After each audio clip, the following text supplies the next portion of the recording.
Sunday morning எந்திரிச்சதே late தான். எந்திரிக்கும் போதே எல்லாத்துக்கும் பசி வந்துருச்சு. பாப்பா நான் அழுக ஆரம்பிச்சிட்டா பசியில் ஒன்றும் புரியாமல்.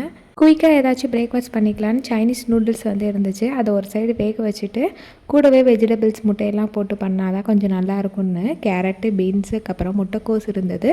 கூடவே வெங்காயம், பச்சை மிளகாய் இது எல்லாத்தையுமே கட் பண்ணி வச்சுக்கிட்டேன். பண்ணியிருக்க கேப்பில் நூடுல்ஸுமே நல்லா வெந்துருச்சு. அதையும் வேறு இதில் ஃபில்ட்ரு பண்ணிவிட்டு தண்ணி ஊற்றிட்டு நல்லா அலசிட்டு ஆறுனதுக்கப்புறமா செய்ய ஆரம்பித்தாச்சு. இப்போ ஒரு கடாயில் கொஞ்சமாக எண்ணெய் சேர்த்துட்டு ஒரு பூண்டு போட்டால் நல்லாயிருக்கும். நான் போடலை, அதனால் இஞ்சி பூண்டு பேஸ்ட் சேர்த்துக்கிட்டேன்.